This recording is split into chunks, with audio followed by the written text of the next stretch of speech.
I saw some power rankings today. It was pretty wild. Saw some and thought it was kind of crazy. We were ranked 26th in the league. In what? So just in general. Really? In general.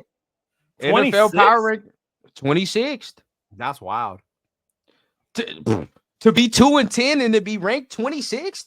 That means we're better than they got us over 6 other teams, 5 other teams. They got us under 6 other teams that and 5 of them for sure have a better record. You know what I'm saying? That's crazy. They for sure have a better record. But see this, and the crazy thing is, right?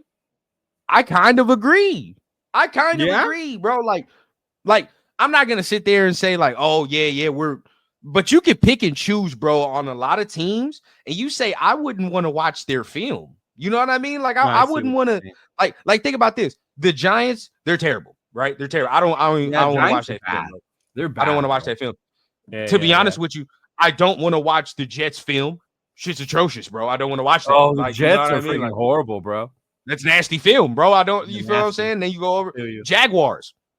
I don't want to watch the fucking Jaguars. You know what I'm saying? Like that, they're bad. You get what I'm saying? Yeah. Say what you want. Say what you want about AP and all that. And we're gonna go into some topics, but say what you want about AP and all that. But hey, Doug Peterson got 52 points hung on that dome. No, say what you want. That's right. He did. Yeah.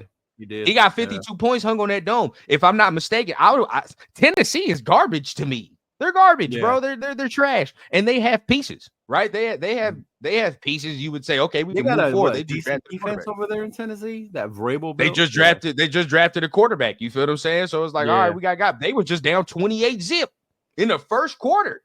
I didn't. You say what you want about.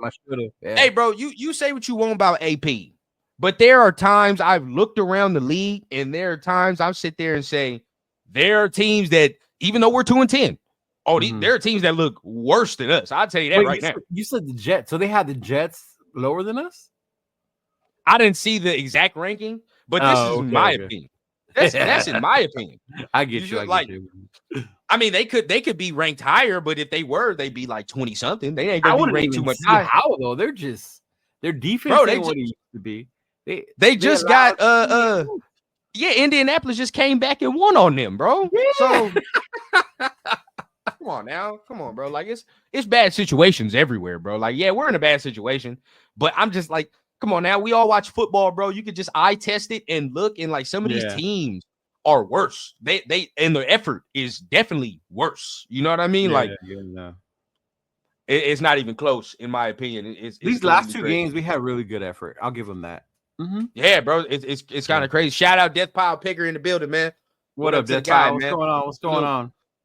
Salute to the guy, man. Just Raiders baby in the building as well, man. Shout out to me, man. Shout out to you, man.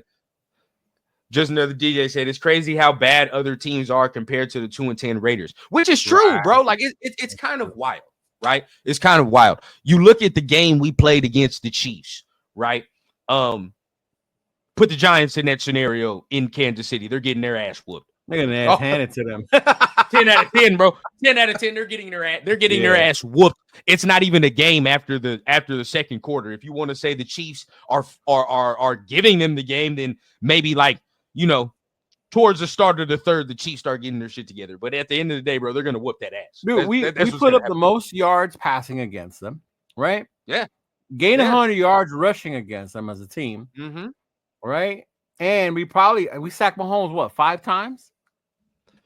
5, yeah, 5. With times, bro. That is just crazy to me that we were able to do that. Mm-hmm. You feel you know, like Leo with backups, bro, and dudes we signed off. You're right, yeah. Signed motherfuckers off the street. Yeah. And Jason was added on. Remember, who's this guy when we got him? You feel me? Who the hell is this guy? Off the street, and that's 5 sacks, bro. So yes, you say what you want, bro. Me personally, okay, now everybody can feel the way they feel, but me personally, I give credit to Antonio Pierce because this is 2 years in a row where he's shown the ability to bring in a free agent at a certain point from maybe off the street or some other place, right? And have them play well. There's 2 years in a row I've seen this now. Now, some people can take the credit away from this year because I've seen that people take the credit away from him or Chason being brought here and say that's Telesco. But we saw yeah. that. We saw that last year as well with a different regime. We saw it last year with Champ Kelly. We saw it, right? Like you bring in players that maybe other people have cashed away already or whatever the case. They start coming here and they start making an impact. That's 2 straight years. So in my opinion, I give credit to Antonio Pierce in that regard in bringing this talent in and cultivating the talent. You know what else I give AP credit for too, bro? Is I don't know if you've seen, but our defense was ranked 14th. And I know we all thought top 5, top 10, but given all the injuries that we've endured and to still be in the middle of the pack, bro, is just crazy that we can play D like that, you know? And we got blown out. We got blown out by Carolina since he put up some points on us. But if you look at even with Denver and with KC, the way they held them to field goals, bro, that defense may have given up some plays, but they weren't giving up those touchdowns, bro. So shout out to that defense and AP for still bringing it out with them, bro. That's what I'm saying. And we're going to highlight more of that. Let me see what Stuart says. This team has got some pieces. I will say this. Our D-line could be great next year, 100%. We bring back Butler, Kuntz, Chason. We get Wilkins back from injury. That's a pretty solid D-line. And I even venture to say we add one more piece through the draft. I'm not even gonna cap. Like I'd still add one more piece because we need that one guy for the development, right? Like for example, it would have been Byron Young if Byron Young was playing well, right? But you need that one guy for the development on the interior D line. We're not Christian developing Wilkins, Tyree, bro. He's not interior D line. So, you tried. You tried. I tried. I'm trying to salvage that pick. We're trying. We're gonna try however we can. But I feel like we just need that one guy we can develop back there. Still can play, but just in the rotation that's developing. Kind of you're gonna have to find a guy to probably take over John Jenkins' spot too. Jenkins for sure. Yeah. I like the way Butler's playing. I like the way Butler's playing. Hell yeah, you bring him back. I mean, it's probably gonna cost a pretty penny. I ain't gonna lie, but you definitely bring him back. Kuntz ain't gonna be as expensive as we thought. No, not as we thought he was gonna be. Right? Yeah. No, not gonna be as expensive. Yeah. But we bring this up 100%. And shout out to Chili Pepper in the building, man. What's going on, Chili? What up, Chili? What's going on, Chili? Bring this up and we'll talk about this, bro. I do not see any quit in the team in this locker room, bro. I don't see it. I just don't see it. Now, we can force feed it and be like, oh, they don't want to play for him, whatever the case. But bro, we watch it on Sundays, bro. Like we all watch the games. If we saw what quit looks like. I mean, shit. Most of us been around for a lot of Raider regimes, right? Like and we've seen what quit looks like. Yeah, you're right. Oh, come on, dog. I mean, look last year. Last year is pretty clear example. But still, they fight. Regardless, the record is 2-10. I still see them out there. It's a game. There are points. Even in the games we've lost, you're in the game until we ourselves take ourselves out of the game. Out of it, yeah. That Denver game, that interception took ourselves out of it. Man, come on, man. We take ourselves out the game. We continuously give the opposition the football in plus territory.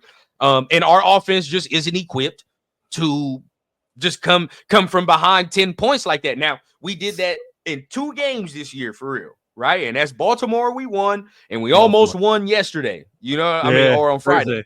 Yeah. Friday. Yeah. Regularly, bro, we're not equipped to come down from like 10 plus points. We're just not equipped. So, but you see what happens now when you're not turning the ball over in plus territory. Huge difference without those turnovers. And not to mention what happens when you show a running game. Thank you. Thank you. Look, Leo. Shout out to the people, bro. But how many times did I argue Gardner Minshew does not need to be throwing the damn ball 30, 40 times a game? Right. We argued this, and yes, at the start of the season, it didn't look great from the running game. It looked horrible. The run game looked horrible. And we see now you needed to mix and match some certain pieces, right? Yeah. Switch some people out.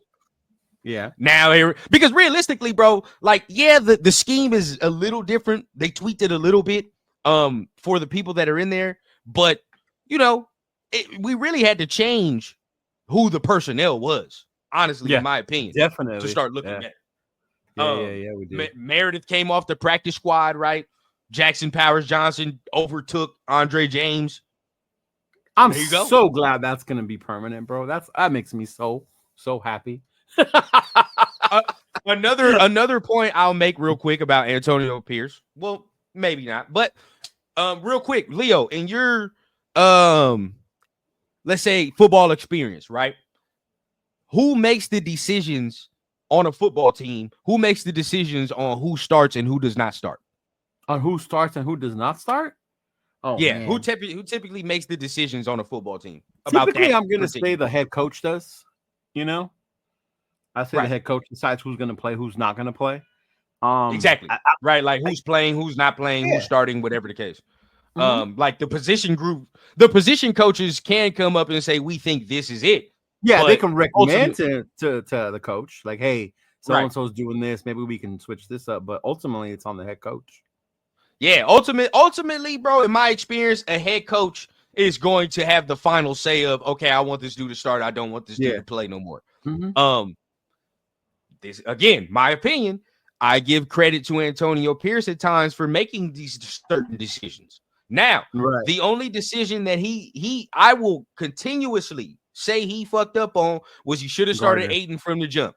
You should have started Aiden from the jump. This just is what it is, bro. You should have. You should have. And this is not going off of Friday. It's not going off of Friday. If you've been here from the jump, right? If you've been here from the off season, bro, like I've been saying that from the jump. So it's not even, you know, like not even because of Friday. Well, it's just the fact from the off season we wanted a rookie, but we didn't get him. Yeah, of course. But once that was not an option, then we went like, okay, put in Aiden. Yeah. Oh yeah, of course. Aiden was the go, and we wanted that. We wanted that from the jump, but here we are. Yeah.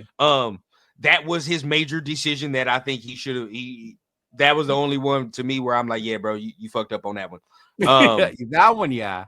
You that definitely one fucked up on him the time. He needed. But I don't know why he decided on Minshew. Maybe the veteran. With Getsy, maybe Getsy said, hey, I will be better off with the veteran. Who knows, bro? But ultimately, whoever, it goes on him as the head coach to decide who's going to start. And he's stuck with Gardner, so that's going to stick. Yeah, bro. It ultimately goes. It still falls on him, even if Getsy was like, yeah, let's do this. But see, that's where I go. Like, he gives the coordinators too much goddamn control, right? Yeah. Where he's like, oh, yeah, I want this. Okay, you think that's best, then let's do it. Even if he might not think that's best, right? Even if he might not think that. And we've seen that multiple times. But we do give him credit on other things for switching out certain players where money might be involved or veteran status might be involved, right? Because think about this. How many times with Josh McDaniels did we want certain players to play and we're sitting there scratching our damn heads like, why the fuck are these players not playing?